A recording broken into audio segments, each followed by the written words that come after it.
Itinapon ni Larissa ang maruming pera sa mukha ni Helena habang ang munting si Maya ay umiiyak sa sahig.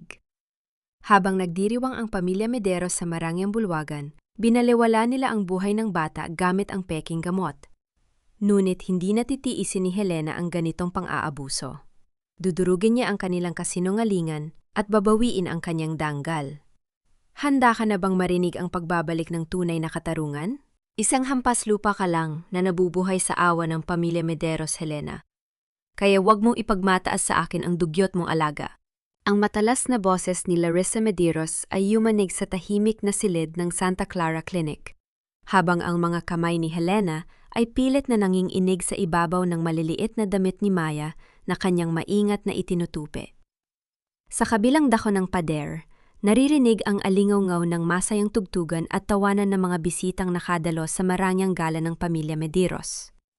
Doon sa maliit at malamig na silid gamutan, nakatayo si Larissa na nakasuot ng kumikislap na gintong gown habang ang kanyang muka ay pinaliligiran ng matinding galit at paghahamak. Look at this gown, Helena! ₱1,000,000 ang halaga nito. Pero pinahiran ng maruming kamay ng batang ito, sigaw ni Larissa habang itinuturo ang 7 taong gulo lang na si Maya na nakatayo sa tabi ng kabinet ng mga gamot. Nanginig ang maliit na katawan ni Maya. Unti-unting lumapit ang bata. Ang kanyang malalaking mata ay puno ng takot at luha, at sa mababang boses ay bumulong, "Patawad po, Ma'am Larissa.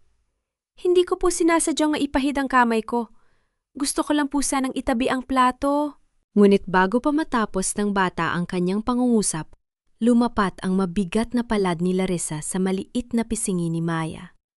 Ang lakas ng hampas ay nadulot ng isang matinding tunog na pumatay sa katahimikan ng silid, at ang munting katawan ng bata ay tumalsik at bumagsak sa semento.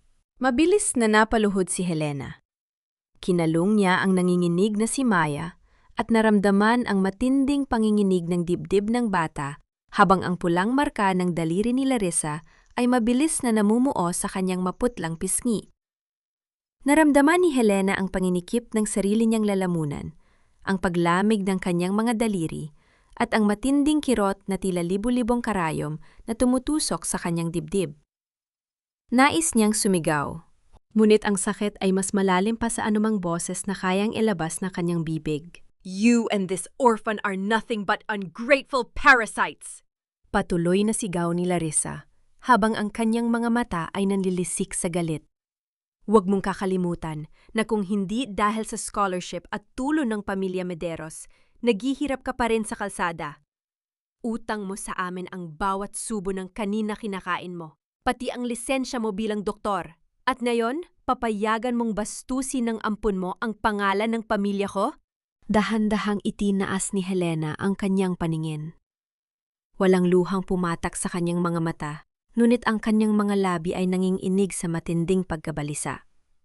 Hindi po sinasadya ng bata, Larissa. Ako na ang humihingi ng paumanhin. Huwag mo lang saktan si Maya. Isang malamig at mamahaling tawa ang lumabas sa bibig ni Larissa. Kinuha niya mula sa kanyang mamahaling leather bag ang isang bunton ng ₱1,000. Walang pag-aalinlangan, isinampal niya ang makapal na papel na pera sa mukha ni Helena. Ang mga perang yon ay humampas sa kanyang pisngi at pumakat sa kanyang balikat bago bumagsak sa maruming sahig na tila mga tuyong dahon na walang halaga. "Ayan! Pambayad sa kadugyutan nyo at sa abala na ginawa nyo ngayong gabi," sabi ni Larissa habang naglalakad pabalik sa pinto. "Linisin mo ang kalat na ito at siguraduhin mong hindi ko na muling makikita ang mukha ng batang yan sa mansyon, kundi mawawalan ka ng trabaho at mawawala ng silbi ang lahat ng pinaghirapan mo." Pumutok ang pinto ng marahas na isara ito ni Larissa na nag-iwan ng matinding katahimikan sa loob ng klinik.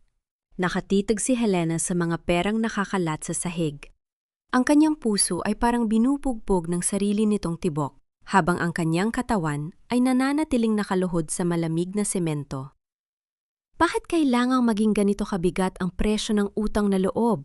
Kailan naging dahilan ang tulong sa nakaraan upang tapakan ang danggal ng isang tao sa kasalukuyan? Ngunit bago pa man niya masagot ang sariling katanungan, naramdaman ni Helena ang biglang pag-iba ng paghiinga ng batang nakakalong sa kanya. At Helena, hindi po ako makahinga. Usal ni Maya, habang ang kanyang maliliit na kamay ay pilit na kumakapit sa collars ng apron ni Helena. Ang kanyang mga labi na dati ay kulay rosas ay mabilis na nagiging kulay ube, at ang kanyang dibdib ay mabilis at mababaw na yumuyugyog. Mabilis na nagbago ang diwa ni Helena mula sa sariling sakit tungo sa kanyang tungkulin bilang doktor. Maya, tumingin ka kay ate! Manatili kang gising! Sigaw niya habang mabilis na inilalapag ang bata sa emergency cot. Kumuha si Helena ng emergency resuscitation kit mula sa medical na cabinet ng Santa Clara Foundation. Hawak ang maliit na bote ng pampasig, lanang puso na ibinigay ng mismong foundation para sa clinic. Mabilis niyang inilapit ito sa liwanag ng lampara upang suriin ang dosage. Ngunit sa ilalim ng maliwanag na ilaw, napansin ng kanyang mga trained na mata ang isang hindi karaniwang bagay. Ang plastic label na may nakasulat na Santa Clara Foundation Emergency Medicine 2026 ay bahagyang nakatupi sa gilid.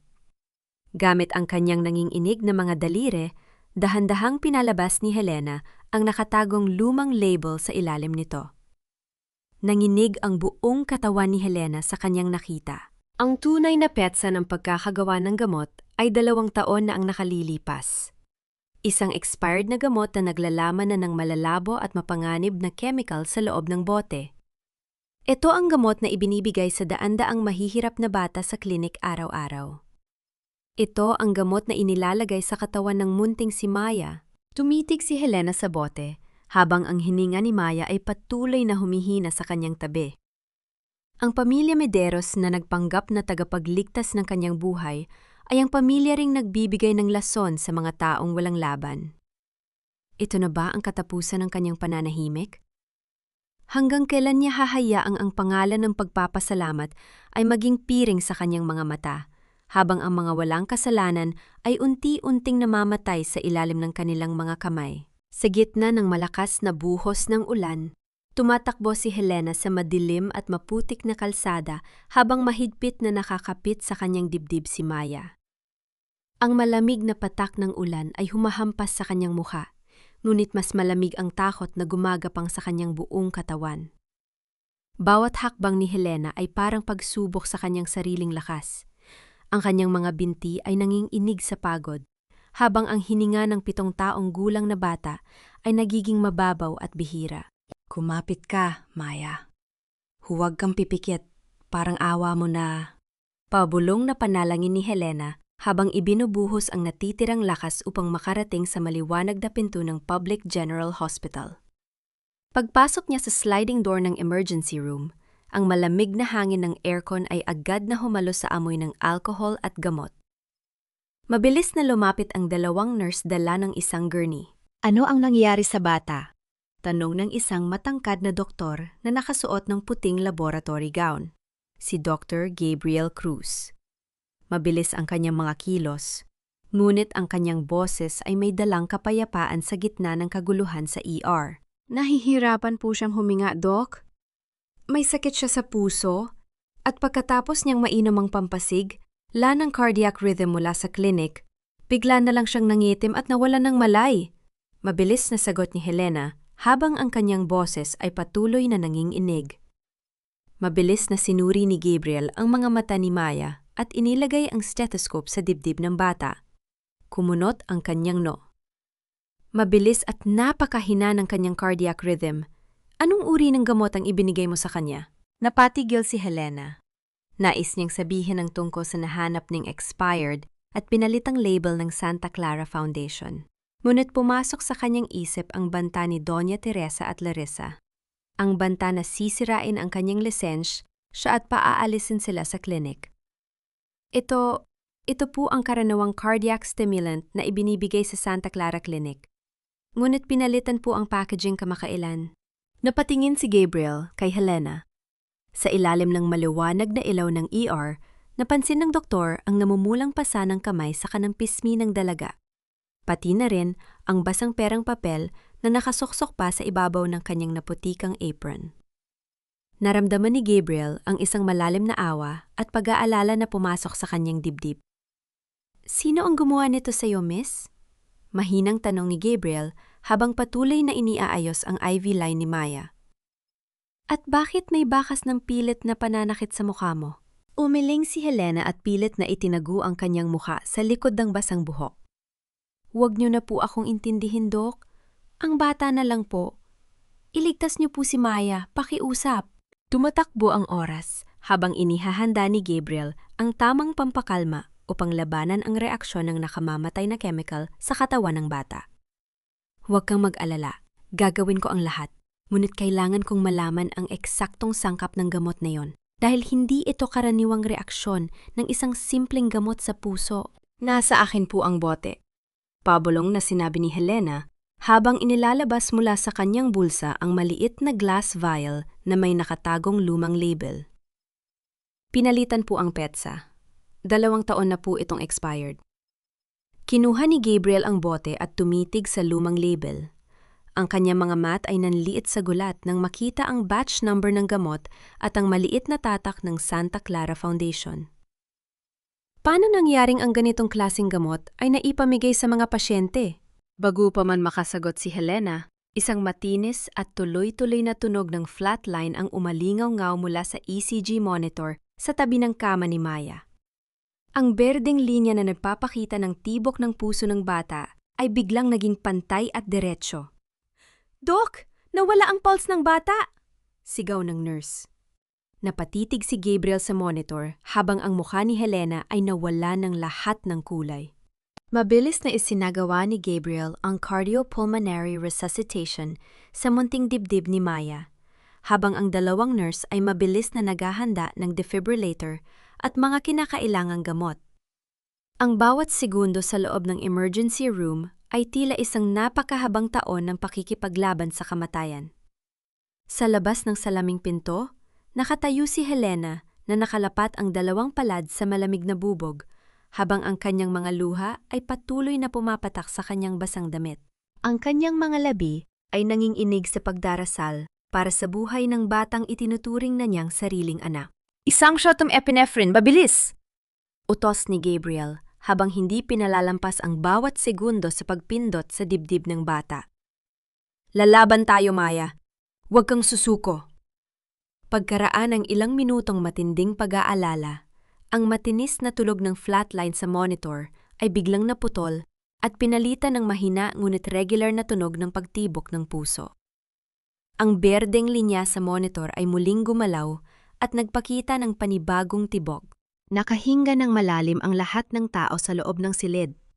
Lumabas si Gabriel mula sa emergency room, pinalis ang pawis sa kanyang noo, at tinitigan si Helena na nakasandal sa pader habang nanghihina.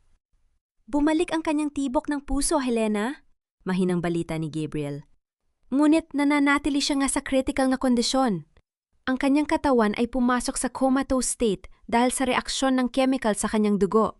Napapikit si Helena sa labis na relief na humalo sa matinding lungkot. Napaluhod siya sa semento, ngunit bago pa man siya bumagsak, isang mahigpit at hangat na yakap ang sumalo sa kanya mula sa likuran. "Helena! Anak!" Ang boses ni Nanay Rosa, ang matandang nurse na matagal nang nag-aalaga sa klinik, ay napuno ng pag-aalala.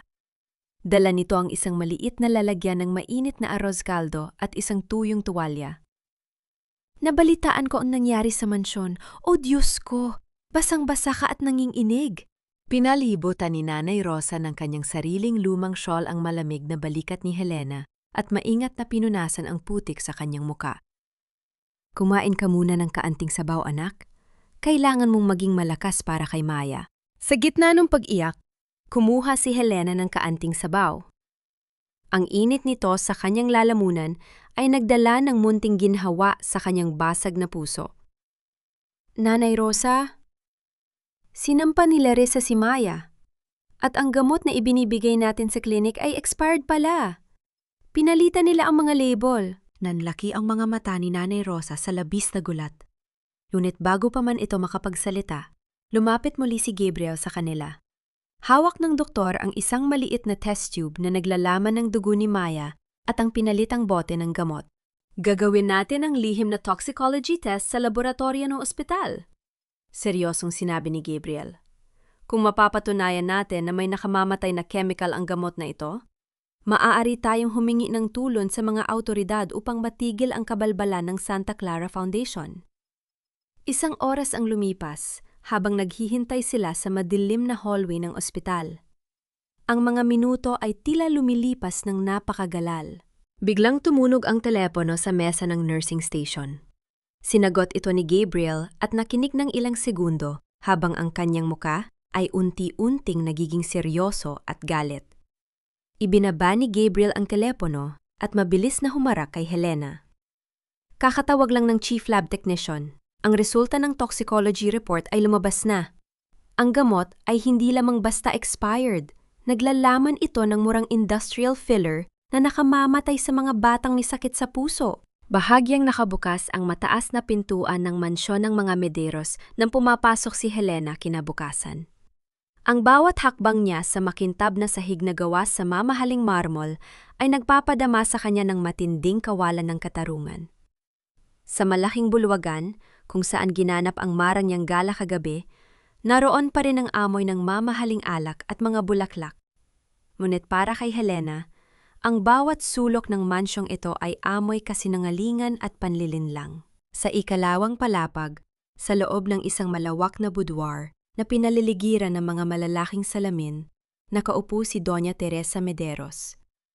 Ang matandang matrona ay maingat na isinusukat ang isang kwintas na pinaliligiran ng kumikislap na brilyante sa kanyang leeg, habang ang dalawang katulton ay tahimik na nakatayo sa kanyang likuran.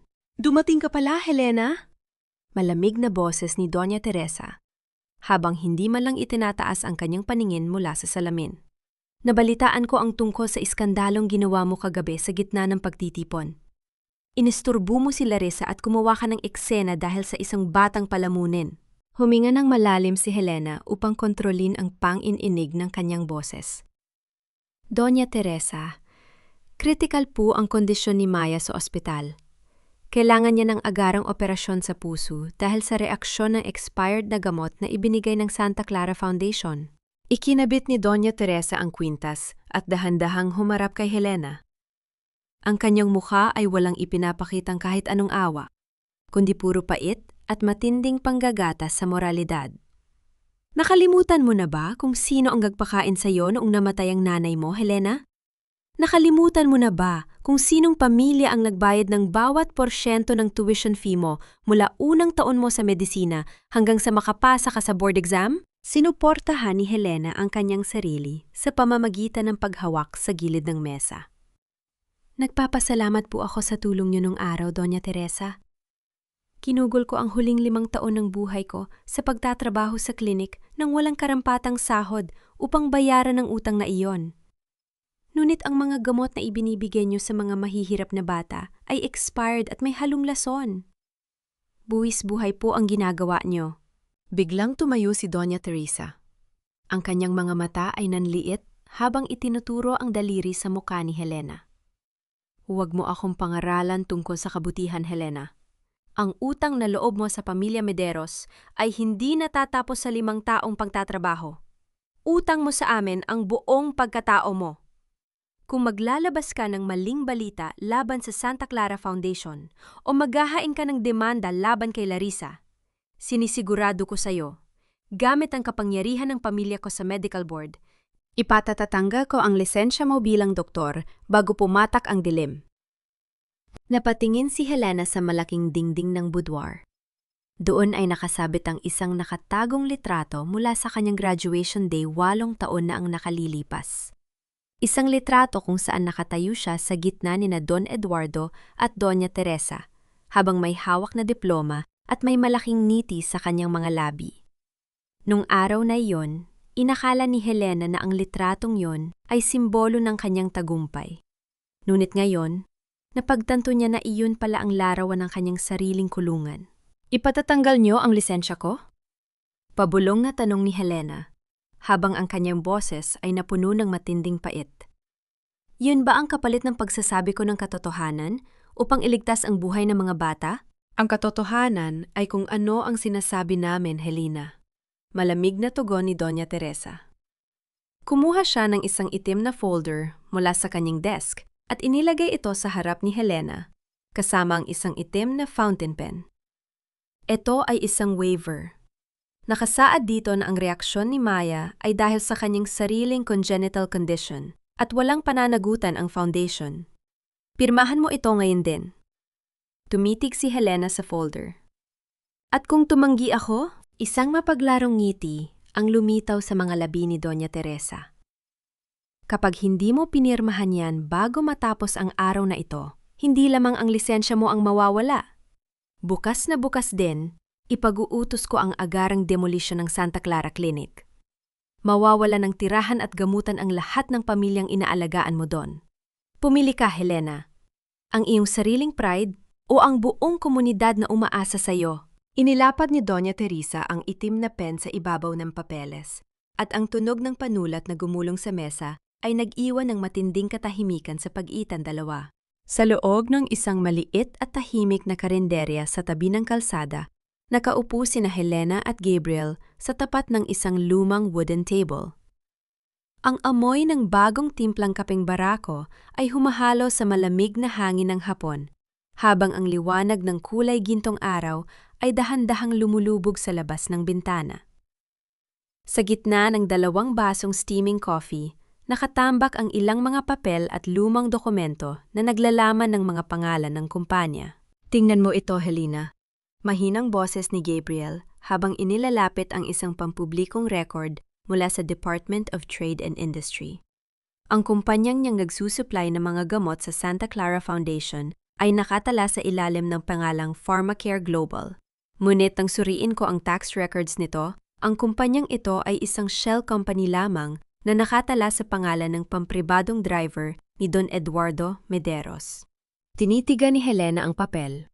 Ang kanyang mga mata ay puno ng matinding kalungkutan at galit. Plano talaga nila ito, mula pa noong simula. Ginagamit nila ang pangalan ng charity para makakuha ng tax deduction, habang ang mga gamot na ibinibigay nila ay galing sa mga basurang supply na wala ng halaga. Iyon ang dahilan kung bakit ayaw nila magsalita ka. Tugon ni Gabriel. Tinitigan niya ang napakaputlang mukha ni Helena at ang panging inig ng kanyang mga kamay habang hawak ang tasa ng kape.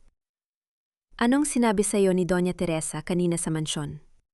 Ikinuwento ni Helena ang lahat. Ang banta sa kanyang lisensya bilang doktor, ang babala tungkol sa demolition ng Santa Clara Clinic, at ang napakabigat na utang na loob na paulit-ulit na ipinapamukha sa kanya ng pamilya Mederos. Nakatali ang mga kamay ko, Gabriel. Pabulong na pag-amin ni Helena, habang ang kanyang boses ay pilit na pumipiyok sa pait. Kung magpapatuloy ako sa paglaban sa kanila, mawawala ng tirahan ang mga pasyente ko sa klinik. At kung mawawalan ako ng lisensya, paano ko pa maiaalaga si Maya? Dahan-dahas na inabot ni Gabriel ang nanginginig na kamay ni Helena sa ibabaw ng mesa. Ang init ng kanyang palad ay agad na bumalot sa malamig na mga daliri ng dalaga. Tinitigan niya si Helena ng may malalim na pag-unawa at katapatan. Makinig ka sa akin, Helena. Mahina, ngunit matatag na sinabi ni Gabriel.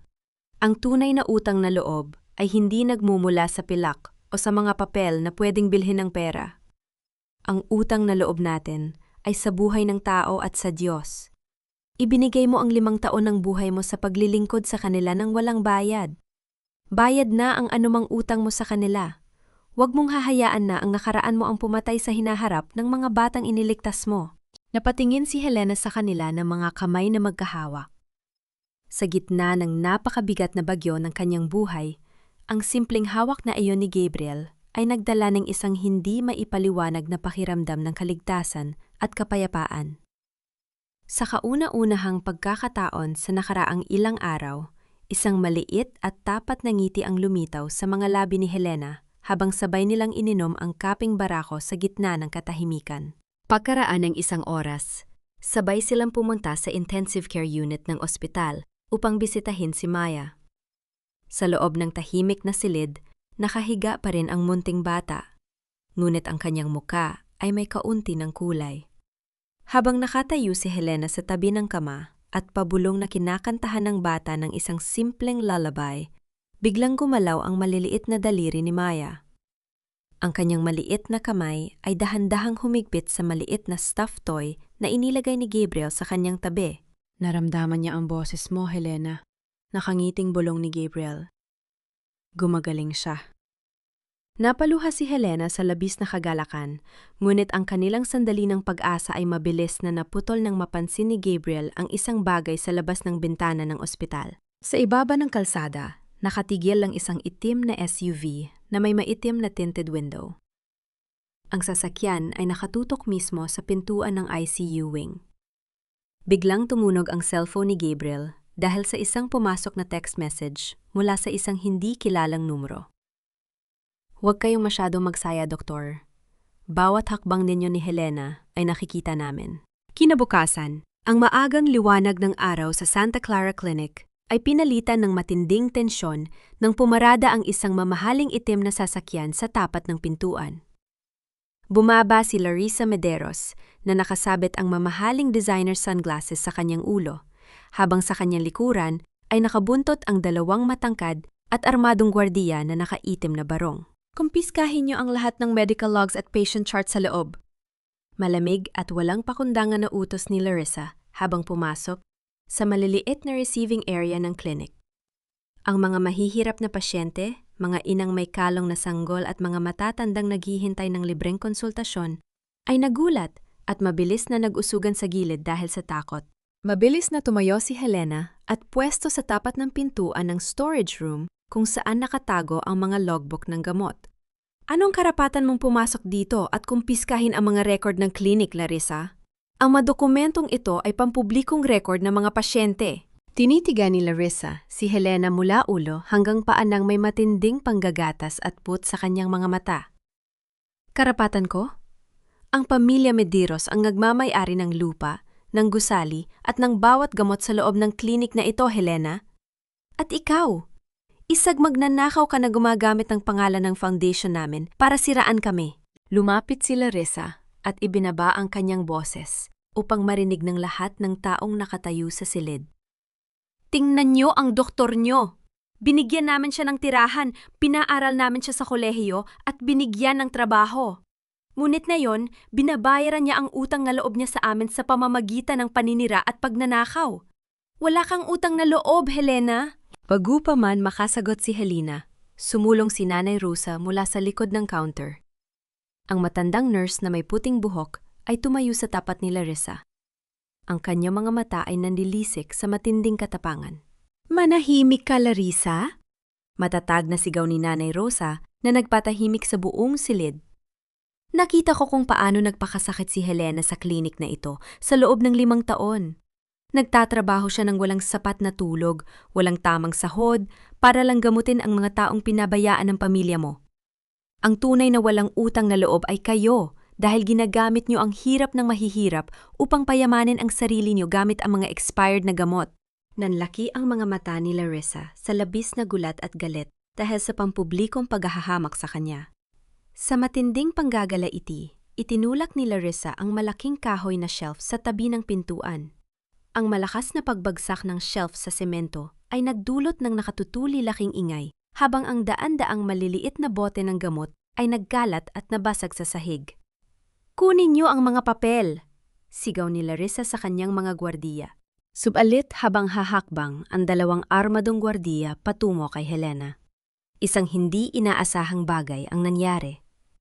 Ang mga mahihirap na pasyente, mga magsasaka, mga labandera, at mga matatandang pinagaling ni Helena ay dahan-dahang lumapit. Isa-isa silang humawak sa kamay ng isa't isa at bumuo ng isang taong pader sa paligid ni Helena at Nanay Rosa. Huwag niyo silang hahawakan. Pabulong, ngunit matatag na sinabi ng isang matandang lalaking pasyente na may hawak na tungkod. Si Doktora Helena ang nagligtas sa pamilya namin. Hindi namin papayag ang saktan niyo siya. Napahinto ang mga gwardiya sa harap ng napakaraming taong nagkakaisa. Ang mukha ni Larissa ay namula sa matinding kahihiyan at pait nang mapansin niyang hindi na gumagana ang kanyang panatakot. Kumuha si Larissa ng isang opisyal na dokumento mula sa kanyang bag at inihagis ito ng marahas sa paanan ni Helena. Ang papel ay dumulas sa ibabaw ng mga nabasag na bote ng gamot. Sige, Magpakasaya kayo sa pagtatanggol sa kanya. Galit na sigaw ni Larissa. Yan ang notice of demolition mula sa munisipyo. Bukas na bukas din, wawasakin ng mga bulldozer ang gusaling ito. Tingnan natin kung saan kayo gagamutin ng dakilang doktor nyo. Mabilis na tumalikod si Larissa at naglakad palabas, habang ang kanyang mga mamahaling sapatos ay umaalingaw-ngaw sa pasilyo, na nag-iwan ng matinding katahimikan at takot sa puso ng lahat. Bahagyang dumidilim na ang kalangitan ng dahan-dahang inilalabas ni Helena ang kanyang mga natitirang gamit mula sa Santa Clara Clinic. Ang bawat kahon na kanyang inilalagay sa gilid ng kalsada ay naglalaman ng mga pangarap at sakripisyo na kanyang itinayo sa loob ng 5 taon. Sa paligid ng gusali, maraming mga residente ng barangay, mga inang may kalong na bata, at mga matatandang may sakit, ang tahimik na umiiyak habang tinutulungan siyang magbuhat ng mga maliliit na gamit. Umupo si Helena sa ilalim ng malaking puno ng mangga sa tabi ng klinik, habang ang kanyang mga kamay ay nanginginig sa matinding pagod at lungkot. Lumapit si Nanay Rosa at dahan-dahang umupo sa kanyang tabi. Niyakap ng matandang nurse ang nanginginig na balikat ni Helena, habang ang malamig na hangin ng gabi ay umihip sa kanilang paligid. Wala na ang klinik, Nanay Rosa? Pabulong na sabi ni Helena, habang ang mga luhang pilit niyang pinipigil sa buong araw ay tuluyan ang pumatak sa kanyang pisingi. Saan nagagamutin ang mga bata? Paano na sila kapag dumating ang mga bulldozer bukas? Hinalikan ni Nanay Rosa ang noo ni Helena at hinawakan ang kanyang mga kamay. Makinig ka sa akin, Helena anak. Ang Santa Clara Clinic ay hindi ang mga sementong pader na ito o ang yelang bubong na nakatayo doon. Ang tunay na clinic ay ang iyong puso, ang iyong mga kamay at ang iyong pagmamahal sa mahihirap. Kahit gibaing nila ang gusaling ito, hindi nila kayang gibain ang kabutihan na itinanim mo sa puso ng mga taong ito. Sa gitna ng kanilang pag-uusap, pumarada ang isang lumang pickup truck sa tapat ng puno. Bumaba si Gabriel na nakataas ang mga manggas ng kanyang kamisa at mabilis na lumapit sa kanila upang tumulong sa pagbubuhat ng mga natitirang kahon ng gamot. Nahanap ko na ang isang pansamantalang pwesto sa multipurpose hall ng kalapit na barangay. Masayang balita ni Gabriel habang inilalagay ang huling kahon sa likod ng sasakyan. Ligtas doon ang mga gamot at maaari pa rin tayo maglingkod doon. Nang makalipas ang ilang oras at makauwi na ang karamihan sa mga kapitbahay, naiwan sina Helena at Gabriel sa tabi ng pickup truck sa ilalim ng madilim at malawak na kalangitan. Puno ng maliliit na bituin ng gabi at ang tahimik na simoy ng hangin ay nagdala ng munting kapayapaan sa kanilang mga puso. Isang matandang kapitbahay ang lumapit sa kanila, dalang isang maliit na basket na naglalaman ng 2 balot ng mainit na biko at 2 basong tsa. Pasensya na po, Doktora Helena, Dr. Gabriel. Ito lang po ang maiaalay namin para sa hapunan niyo ngayong gabi. Maraming salamat po, nakangiting tugon ni Helena habang tinatanggap ang basket. Sabay na kumain sina Helena at Gabriel sa likod ng truck. Tinitigan ni Gabriel ang mukha ni Helena sa ilalim ng liwanag ng buwan. Ang mukha na kahit puno ng pagod ay nananatiling napakaganda at puno ng danggal. Nagpapasalamat ako na nakilala kita, Helena. Mahinang sinabi ni Gabriel habang ang kanyang boses ay puno ng katapatan. Sa buong buhay ko sa ospital, nakakita ako ng maraming doktor na humahabol sa pera at posisyon. Ngunit ikaw, ang katatagan ng puso mo ang nagpaalala sa akin kung bakit ako naging doktor. Napatingin si Helena sa mga mata ni Gabriel. Sa unang pagkakataon, naramdaman niya ang isang matinding init sa kanyang dibdib.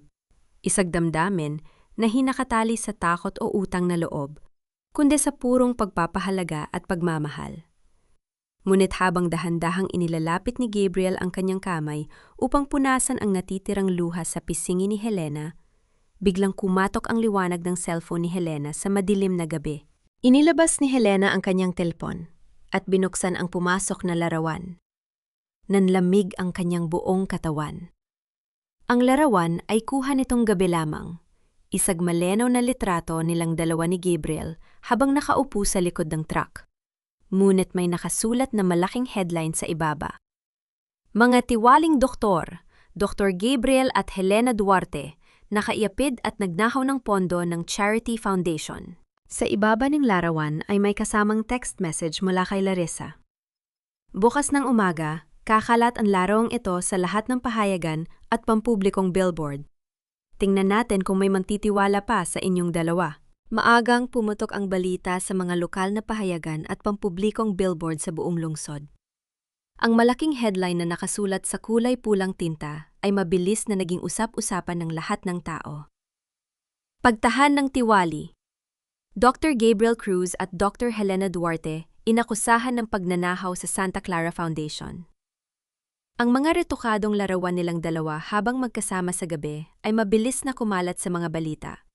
Na pinalalabas na ginamit nila ang pondo ng charity para sa sarili nilang interes. Dahil sa matinding pressure mula sa pamilya Medeiros at sa media, formal na ipinatawag si Gabriel ng Board of Directors ng pampublikong ospital. Sa loob ng malamig na boardroom ng ospital, nakatayo si Gabriel sa harap ng 5 nakatatagyong doktor. Hindi ka namin pwedeng protektahan, Dr. Cruz. Malamig na pahayag ng chairman ng board. Habang gumugulong ang investigasyon sa mga akusasyon ng pamilya Medeiros, ipinapag-utos ng board ang iyong immediate suspension mula sa iyong posisyon bilang chief resident. Kinuha ni Gabriel ang kanyang ID badge at inilapag ito sa ibabaw ng mahabang mesa, nang walang anumang pag-aalinlangan o takot sa kanyang muka. Tanggap ko ang suspension, gentlemen. Ngunit sisiguraduhin ko sa inyo na bago matapos ang linggong ito, lalabas ang tunay na katotohanan tungkol sa mga expired na gamot na ibinebenta ng Santa Clara Foundation. Paglabas ni Gabriel sa ospital, nakatayo si Helena sa ilalim ng maliit na shed sa tabi ng gate. Nanginginig ang mga kamay ng dalaga habang hawak ang nakatuping pahayagan. Gabriel, patawad. Pabulong na panimula ni Helena habang ang mga luha ay mabilis na pumatak sa kanyang mga mata. Dahil sa akin, nawala ang posisyon mo sa ospital. Nawala ang lahat ng pinaghirapan mo sa loob ng maraming taon. Hindi mo dapat pinanigan ang isang tulad ko. Lumapit si Gabriel at hinawakan ang magkabilang balikat ni Helena. Tinitigan niya ang mga mata ng dalaga ng may buong katapatan at pagmamahal. Makinig ka sa akin, Helena, mahinang sinabi ni Gabriel. Hindi mo kasalanan ang kabalbalan ng pamilya Medeiros at hindi ako tumutulong sa iyo dahil lang sa awa. Tumutulong ako dahil ito ang tama.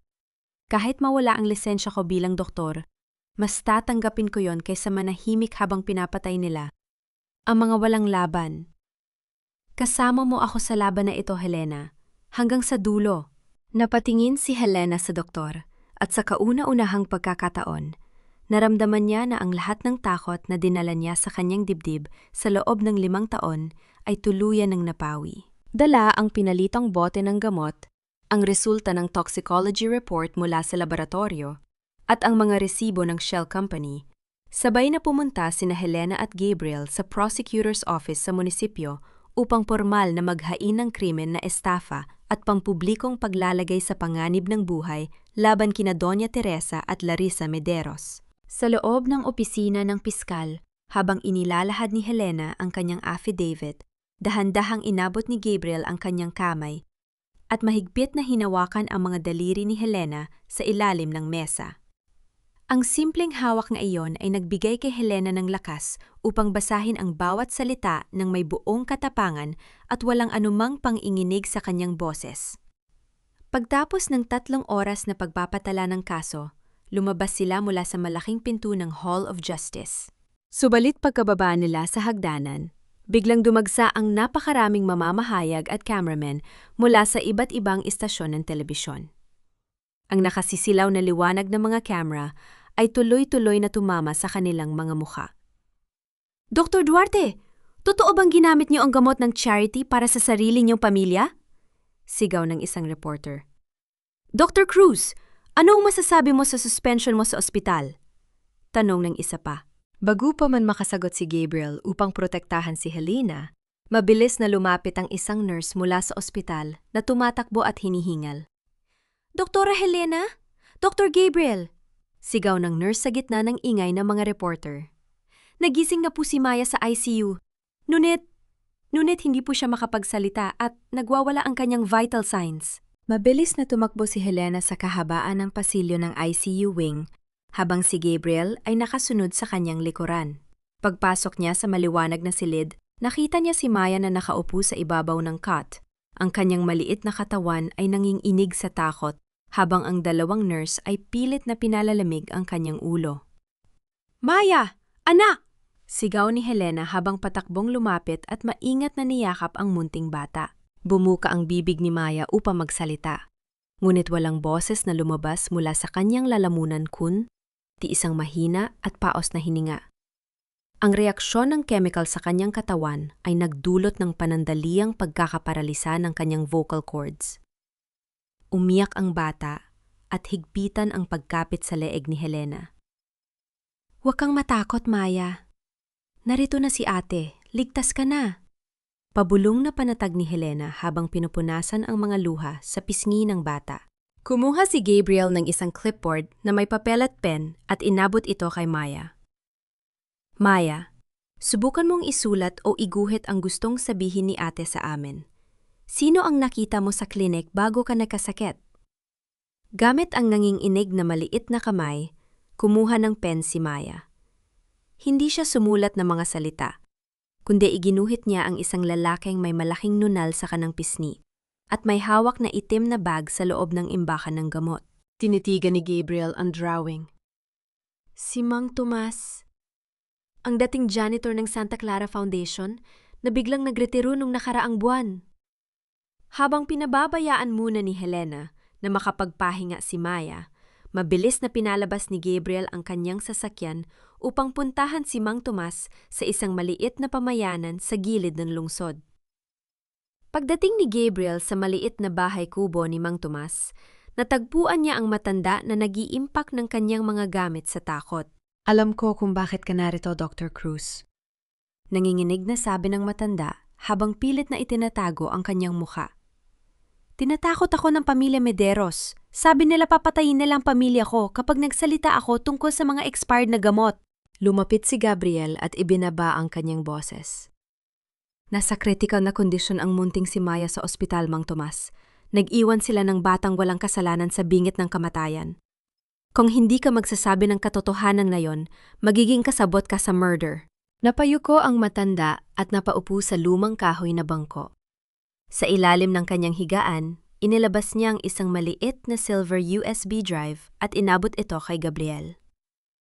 "Nandyan ang lahat, Doktor.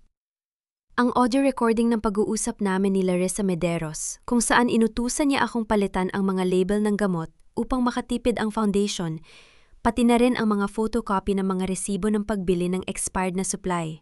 Mabilis na itinago ni Gabriel ang USB drive sa kanyang bulsa nang may matinding tagumpay sa kanyang puso. Samantala, pabalik sa ospital, nakaupo si Helena sa tabi ng kama ni Maya. Inabot ng bata ang kanyang iginuhit na papel kay Helena. Sa ibaba ng drawing ng lalaki, iginuhit ni Maya isang larawan ni Helena, Gabriel at ng sarili na magkakahawak kamay sa ilalim ng isang malaking kulay pulang puso. "Para sa amin ba ito, Maya?" Nakangiting tanong ni Helena habang ang mga luha ng kagalakan ay pumapatak sa kanyang mga mata. Tumango ang munting bata at isinandal ang kanyang ulo sa dibdib ni Helena. Umalis si Helena ng ilang minuto upang kumuha ng mainit na tubig sa kabilang kwarto at inilapag ang kanyang handbag sa ibabaw ng mesa.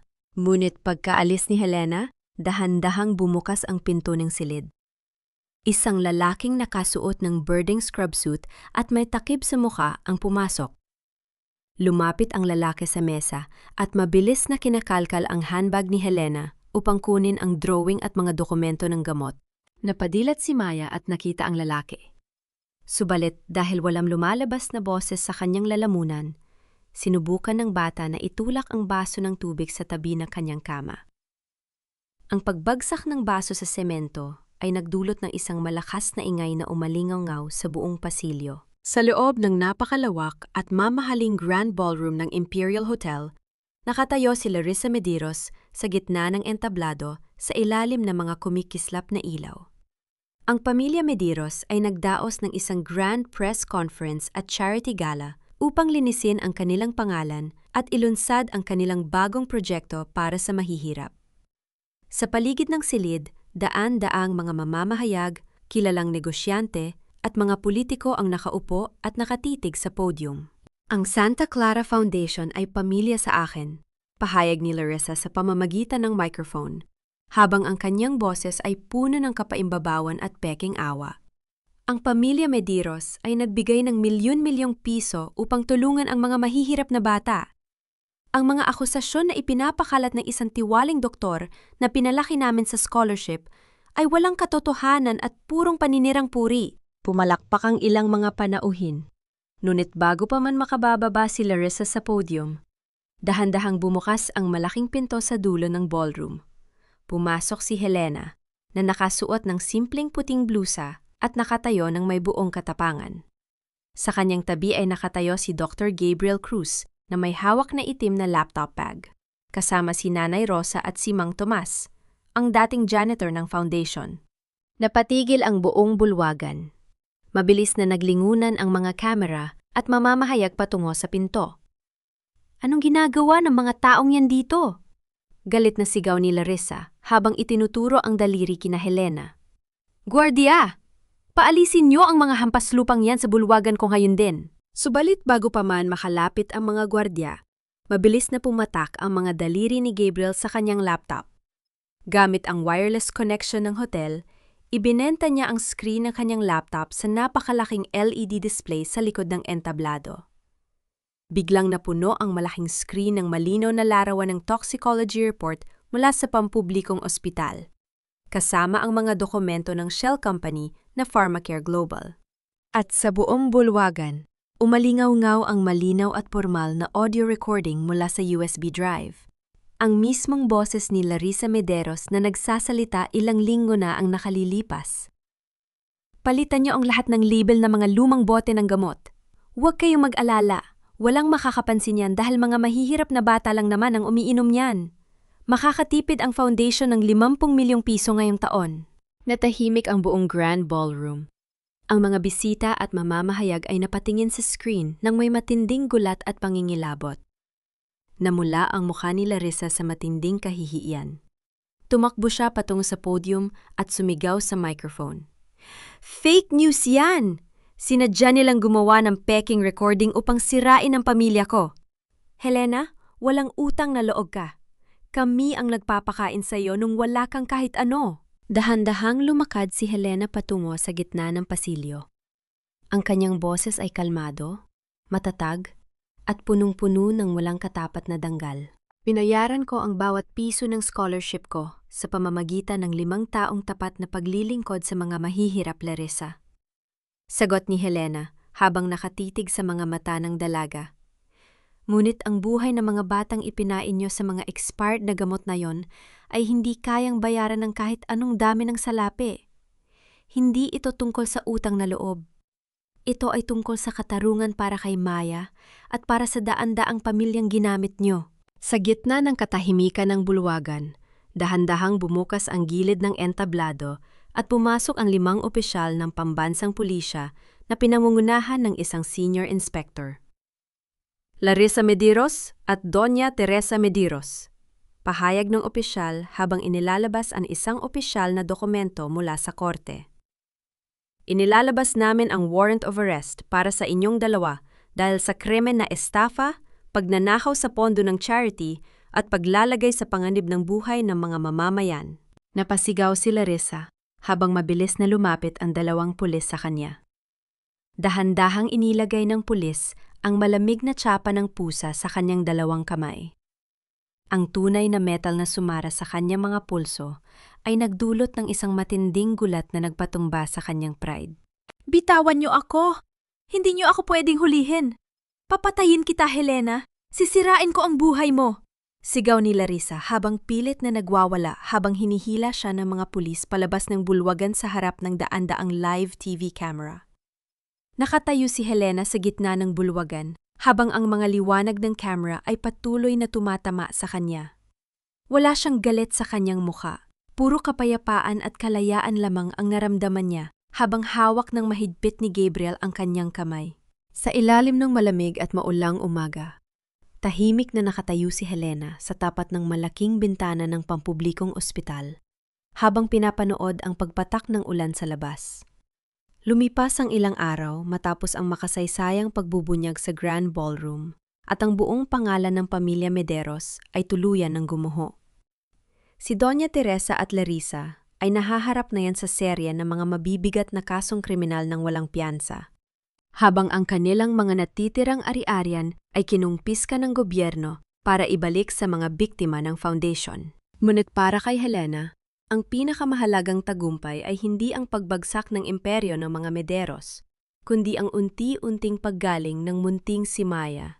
Dahan-dahang pumasok si Gabriel sa kwarto ng ICU, dalang-dala ang isang tasa ng mainit na kape at isang puting sobre mula sa medical board. Ang kanyang mukha ay may suot na isang napakalawak at masayang ngiti. "Helena?" Tawag ni Gabriel habang dahan-dahang lumalapit.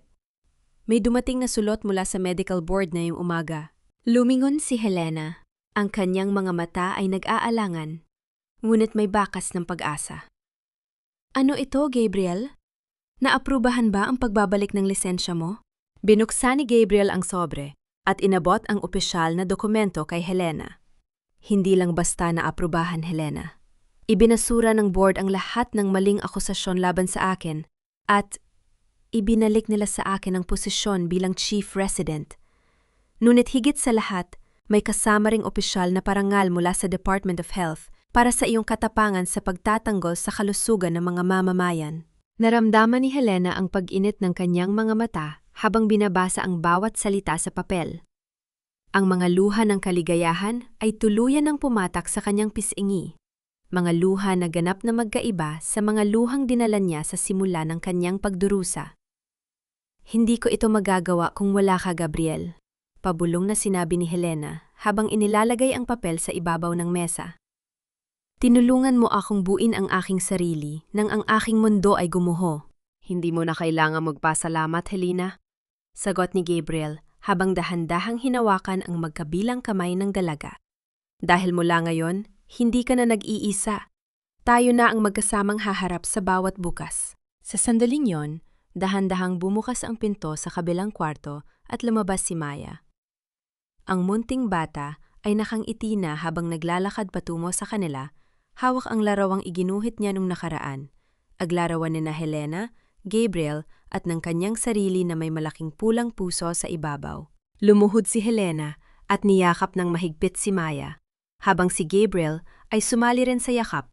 Pinuno ang buong silid ng init ng isang tunay at buong pamilya. Ang mahabang gabi ng kawalan ng katarungan at takot ay tuluyan ng nagwakas, at sa wakas, ang liwanag ng pag-ibig at pagpapatawad ay sumikat ng may ganap na kapayapaan. Sa ilalim ng tahimik at payapang hapon, ang dating bakanting lote sa tabi ng barangay ay puno ngayon ng tawanan ng mga bata at kulay gintong liwanag ng araw.